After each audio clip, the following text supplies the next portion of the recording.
I've covered many of Taylor's records, but I realized I never made a video dedicated to Fearless, Taylor Swift's true breakout as an artist in an era that cemented her future as a superstar. With so many stars exploring country, I found myself re-listening to this classic record. Fearless is Swift's second studio album, but to many fans, their first introduction to her, and what an impression it made.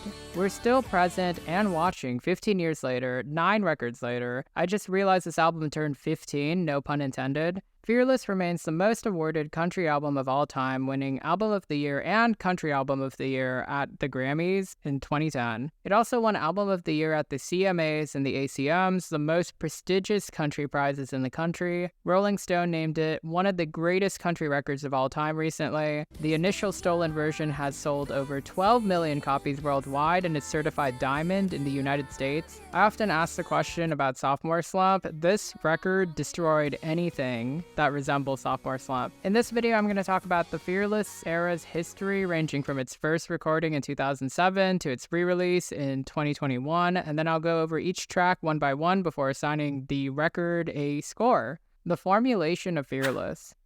Coming off a successful debut record that made her the youngest country solo singer-songwriter to top the country charts with Our Song, Swift was already a household name. She was already touring and opening for the likes of Rascal Flatts, Tim McGraw, whom she named the song after, and Faith Hill. Her first crossover hit that more or less helped set the tone for the Fearless era, however, was Teardrops on My Guitar. Teardrops on My Guitar was a gentle acoustic ballad that bled a little poppy, capturing the universal experience of an unrequited high school crush. This song flew to 13, her lucky number, on the Hot 100 charts and even hit triple platinum in the States. It would serve as a preview for the blend of pop, rock, and country that she would master later on. While touring with Brad Paisley, whose own work inspired her own from an expressionist perspective, Swift cracked the record's title Fearless and its overall themes. Written about the best imaginary first date ever, the record's themes about exploring romance, heartbreak, and dreaming for more from a coming-of-age perspective came together pretty quickly. Fearless was chosen as a title to characterize the overarching themes of Swift seeing the world from a brave young lens. Uniquely enough, Swift chose to ground the album by having it come from a teenage girl's view to keep her music relatable. She could have easily sang about the oncoming fame and riches, but she wisely kept it pretty universal and relatable to a wide range of people. These songs focus more on core emotions and sentiment rather than explicit details, which makes them relatable to everyone across the world, regardless of age and gender. Something more akin to pop songwriting than the nitty-gritty detail-oriented world of country, interestingly enough. Many noted that Swift's lyricism was wise beyond her years, even with its innocence and nostalgic sense of wonder. Much of the record is still steeped in classic fairy tale imagery of princesses and rom-com tropes like Kissing in the Rain. Love Story, a seminal classic of hers, cast her love interest that her parents didn't like as Romeo, even giving Romeo and Juliet the happy ending that she believed they earned. But then we have songs like White Horse that flip it on its head, portraying a Prince Charming who treats her wrong and is not the one like in the stories. The simplicity of her language, combined with the archetypical sense, really made each song enchanting in a way. The writing of this album is interesting because she'd come up with titles before hooks on some, and for others she tried to pin emotions on melodies on guitar first. Contrary to popular belief, Swift actually wrote much of this album observationally and not diaristically. While the emotions behind the songs themselves were real, the situations she wrote about, like on You Belong With Me, were inspired by the people around her. Swift has said that as much as 75 songs were written for this record, she'd cut that down to 13 on the standard, with 7 of them just written with her by herself. As always, she brilliantly uses the proven verse-chorus-bridge structure, with the bridge being a centerpiece and the breakdown to a very varied final chorus that has cathartic moments to it. Many people would come to call that Swiftian songwriting. The final song created for this record was Forever and Always, a killer breakup track about Joe Jonas, who'd get lashings again in 2021 with Mr. Perfectly Fine. Swift debuted as a music producer on this record, co-producing much of the record with Nathan Chapman. Fresh from the stage, she recorded much of this in Tennessee. Much of the tracks contain traditional country elements like fiddles, banjos, mandolins, acoustic and electric guitars, and strings. And in spite of that, critics were split on whether or not this was a real country album, which she addressed with this really killer quote that I love. And she is right. Storytelling is defined by the storyteller. Unleashing Fearless. Proper promotion for this record began in the summer of 2008 with a performance for the Clear Channel. One of the songs, Change, was used for the 2008 Olympics Team US soundtrack. She'd do a countdown to Fearless on iTunes. The lead single, Love Story, was launched in September of that year. It debuted in the top 20 and would eventually peak in January 2009 at 4, lasting nearly a year on the chart. Mind you, this was in the mid-2000s. Charting was a completely different beast. Songs did not come and go. Much of this era, the songs were kind of like sleeper hits. Swift would go on a circuit of TV and award show performances just to promote the record. This record debuted to almost 600,000 units, an exponential increase from her debut that only opened with 39,000 units sold. Could you imagine that? At a time, Taylor Swift wasn't even cracking 100,000 units. Now she's always a million. Fearless was the biggest country debut of that year, possibly the decade, and would spend 11 non-consecutive weeks at number 1. 5 of the songs off the record, 2 of them not even singles, would hit the top 10. In just its first year, it sold over 3 million records, and it did excellent around the world, so she was not just a domestic artist. Critically, it was adored for its crossover appeal and songwriting skills. Some were not receptive to the repetitive, rigid structure of the songwriting. Yet upon release of Taylor's version, it fared much stronger, with many praising the record from a nostalgic lens. Swift would become the youngest artist in history to win Album of the Year, a record only broken when Billie Eilish broke it in 2020 at the age of 18. At that same award ceremony, Whitehorse would actually win Best Female Country Vocal Performance and Best Country Song, which at the time did end the debate whether or not this album was really country. I find it so funny that country tends to be unwelcoming to all sorts of people, like between Lil Nas X a couple years ago and Beyonce being called out for Cowboy Carter, and even then, Taylor Swift being called a pop artist prematurely. What is genre nowadays? Fearless would spawn 4 additional hit singles, Whitehorse, You Belong With Me, 15, and the title track, which were all top 40 hits. You Belong With Me would become the biggest hit of her career at this point, peaking at number 2. This song was nominated for both Song and Record of the Year. I thought it deserved at least one of those. And the iconic music video depicting Swift as the nerdy girl and the popular mean girl, iconic visuals that to this day still get referenced in day-to-day life. At the time, I always viewed it as a power pop anthem, even as a kid. I was a kid when this came out. I recall my parents felt like it was 90s rock, and I thought it was a little bit punk at times, with the country twang involved. In its own way, it foreshadowed all the forms that Swift would eventually take, and I think that's why it's still loved to this day. I'd argue that it's one of the best songs written of all time. The era would close out after its tour and respective AOTY win, Swift quickly moving to work on the much underrated sequel Speak Now, which I believe perfected upon the winning formula of this record. After the infamous 2019 Scooter Braun Masters disputes, Swift would eventually begin re-recording. Christopher Rowe and Taylor Swift herself would produce the core tracks of Fearless, Taylor's version. Jack Antonoff and Aaron Dessner would handle the vault tracks. Fearless, Taylor's version, which dropped in April 2021, just 3 years ago, I think combined with Red, Taylor's version in the fall of 2021, I thought those two really set up Midnights in the Eras tour for the worldwide success that it's been. Those 2 records combined really reminded fans and casual listeners of her about how brilliant she is in a post-folklore world, which ultimately catapulted her back into the good graces of the upper echelon of the pop world. As famously said, she is the music industry after all, and Fearless was one of the bigger steps into becoming that. And welcome to a jumbo-sized track-by-track recounting. There are 26 tracks that I have to go through, including the Today's the Fairy Tale track, which was originally not on the album. It was actually a soundtrack cut for the movie Valentine's Day back when she dated Taylor Lautner in 2010. That song would actually hit number 2 on her strength of popularity. The title track really sets the pace of the record. The first few seconds of instrumentals sets the stage for the sonic soundscape.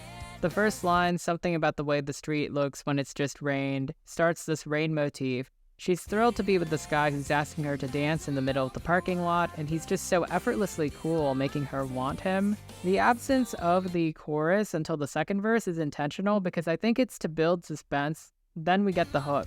I am obsessed with the way she sings, and I don't know why, but with you I'd dance in a storm in my best dress Fearless. She's emboldened. She wants to love and try. Verse 3 calls back the country imagery with the one-horse town, and the bridge, as always, is my favorite part because she paints this image so well of pushing the first kiss in the doorway, even if she was scared. It's very teenagery. yet so meaningful. 15 speaks to the real experience that she and her friend Abigail had in high school. The verses paint out the story of being a freshman and daydreaming about what could happen in high school. The chorus itself feels like an evolution of a place in this world from her debut, though it speaks from a past tense like a message to her younger self. Verse 2 introduces Abigail and going on dates and feeling like you met the one even though your mom knows it's not true. I love the way the choruses shift. The next chorus puts "you'll do things greater than dating the boy on the football team," but you don't know that stuff at 15. The bridge brings it back to her, and she realizes that she has bigger dreams, and poor Abigail gave it all to a boy who sucked, and there were tears. It's very real. I found the final chorus so beautiful because she changes it to "I found that time heals most anything," and she finds who she's supposed to be. Before the outro recalls the opening lines, which is a common technique that she's done on many albums, including Red. What can I say about Love Story that I have not said before? I think she perfectly nailed that country crossover writing. This song is a blueprint for her hit making. Telling the story through each verse, I'm standing there on a balcony in summer air. The pre-chorus sets up this conflict that hooks you in, begging you please don't go. Her delivery of that always gives me chills. Then we get that iconic chorus that we all know by heart, and then we repeat again, and the "oh-oh" set up in verse 2, it adds a cool distinction that she returns to back later. The shift in tone in the final chorus is something that she emulates time and time again, most famously with Cruel Summer recently. I just love the cathartic shift in phrase. This time Romeo and her have made it out of the mess. She gets to pick out the white dress. It is not accurate to the book, but you buy into it because you just really feel the emotions. You feel all of the hope and the fearlessness of this record in the song, and it's cheesy and it works, but there's a reason why it has persisted throughout time. This song is a classic for a reason, and the way that she ends with the opening lines yet again, she's always been a hitmaker. She has always been a hitmaker. Hey Stephen, I did not know was written about Stephen Barker Lyles, who is a member of a country duo, Love and Theft, that I think she opened for. Fun fact. The song is really tongue-in-cheek and cute. Compared to the other tracks, this one tends to be pushed under the rug. I personally really adore the chorus. I like the way that she flows on the beat. She brings up this kiss you in the rain metaphor yet again. The bridge itself redeems the song. They're dimming the streetlights, you're perfect for me, why aren't you here tonight? The way that she sings shine, shine, shine at the end. And then we get this really playful breakdown where you can tell that's almost satirical in a way because of the haha at the end. It's a really cute track, but it does feel like filler compared to the other songs. Especially considering its sequencing because it is sandwiched in between Love Story and White Horse. White Horse is such a favorite of mine. It is still a song that I go to anytime I feel let down by people. In verse 1, the way that she sings "Stupid girl, I should have known," that's a hook in its own right. The hook, "I'm not a princess, this ain't a fairy tale, this ain't Hollywood, this is a small town." It's very simple and the rhyme scheme is so concrete and well done. The bridge where he's finally on his knees begging for forgiveness and she's gotten everything that she wanted but she's not interested is really cool. And the final chorus shifting to her admitting that she's not the one, this is a big world, she's outgrown her small town. Wow. I like the outro, Try to Catch Me Now. It ends on a really dour note. You belong with me. I'm just gonna keep it brief, or I will end up talking about this for an hour. She'd initially overheard a conversation with her friend on the phone defending himself against his girlfriend, hence starting with that line, "You're on the phone with your girlfriend, she's upset," and the rest was history. The song has the country element of detail, like typical Tuesday nights, or the fact that she wears short skirts to her t-shirts. She's cheer captain and I'm on the bleacher is just a perfect line because it captures the entire story in full view. Verse 2 itself with the "hey, isn't it easy" adds a really cool variation to an already dynamic song. And of course on the bridge where she's making her case, I think that transcends being a teenager. While the music video paints a happy ending, the song itself actually ends on an ambiguous note, lending a sense of melancholy to it. Maybe he went, maybe he stayed, but at least she made her case. Breathe is the only feature, and it has Colby Calais on it, who doesn't quite get her own verse, but she co-writes and contributes some lyrics. I never interpreted this as a romantic song so much as a song about saying goodbye to a loved one for whatever reason, death or distance. The song has a mix of Swiftian lyrics and Colby's own floaty, airy style. I like the sentiment of having to breathe even if you can't because your support is gone for a bit. The bridge is "it's 2 a.m, feels like I just lost a friend" is one of the most arresting lyrics on the record.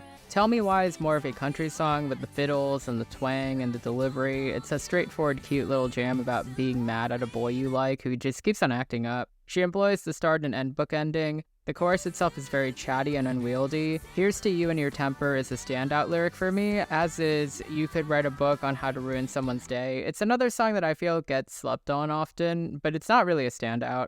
You're Not Sorry continues on White Horse's themes. It's a country power ballad about a lover who just was not what he seems. The chorus itself is pretty well done, but this one's pretty forgettable compared to White Horse, which is a much more elegant metaphor and sound to it. This one just feels too straightforward, like 2 on the 10 for me.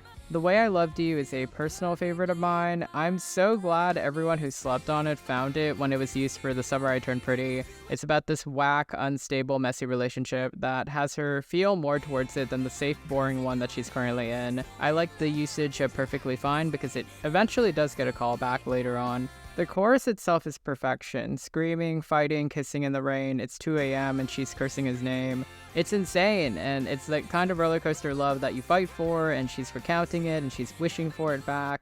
I feel bad for the other guy because she's just singing about how much better this relationship is, and this bridge further confirms that she misses him. The way that she sings frustrating, intoxicating, complicated, got away by some mistake, and it's very sad. And the final chorus's energy, this should have been a single.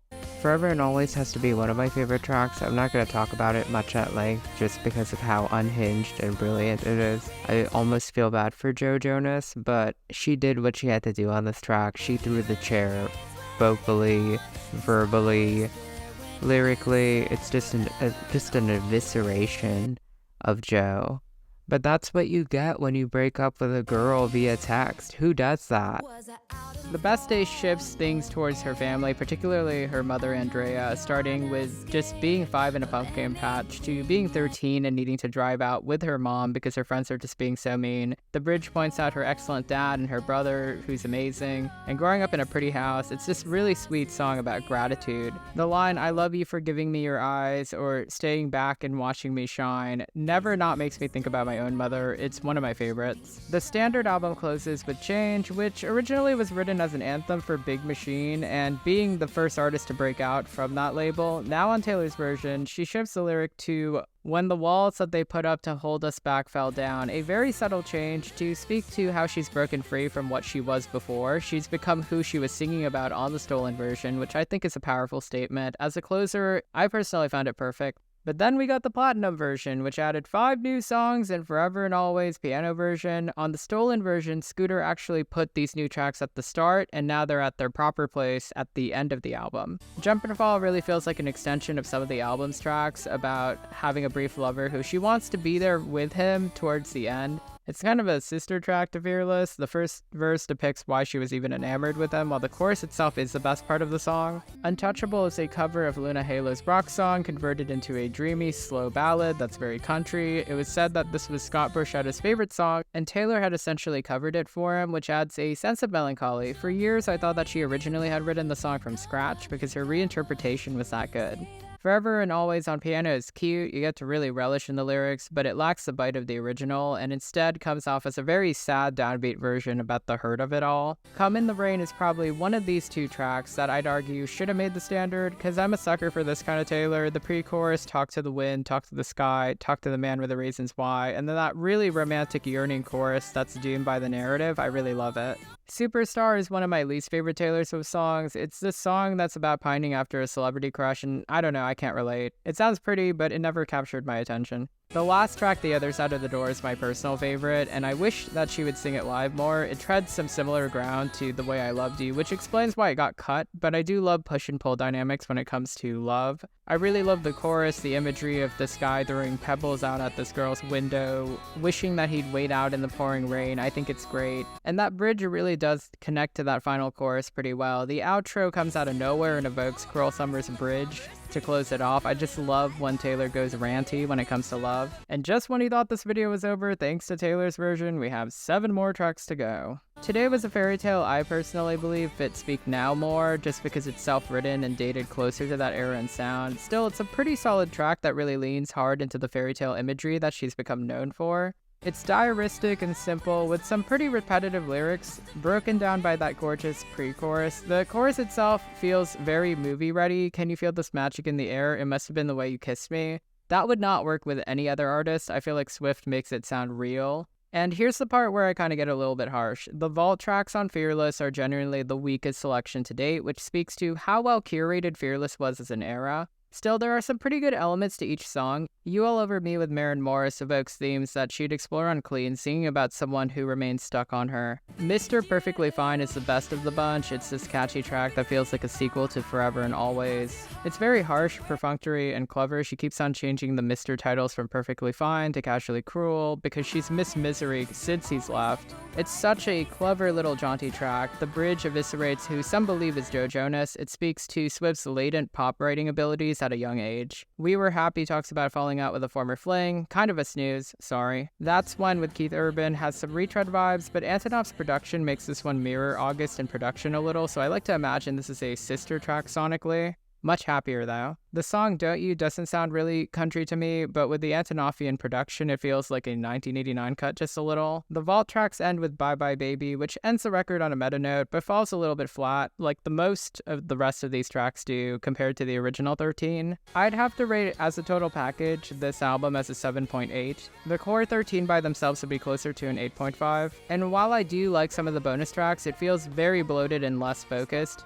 But I can see why the standard one album of the year for sure. Those were a cohesive, strong collection of songs that helped define and distinguish Swift from the rest of the pack. I'm glad that Fearless was career-defining, but I'm also glad that she did not peak here. And that's a wrap. Thank you guys for tuning in. I'm surprised I never did a video about Fearless. I think I was on hiatus when the Fearless Taylor's version was out, so I'm glad to finally get this video out and get my thoughts out in the lead up to Tortured Poets, which we still don't have any clue what it's going to sound like, but we did get those 5 Stages of Grief playlist, which I genuinely find interesting. I was going to make a video about this. Maybe I might talk about it on my podcast this week. But a quick shout out to my members. Thank you so much for supporting my channel. To my subscribers, thank you for being here. Like, subscribe, comment below what your favorite song from the Fearless era was, or if you disagree with me with any of the tracks that I dismissed. I'm pretty sure some of you guys weren't even born when the original Fearless came out, and that's insane to me. I don't know, I feel like Fearless is still a pretty iconic era, but put below in the comments what your favorite song is and what your favorite moments were and how you felt about the music videos, and I hope to see you next video.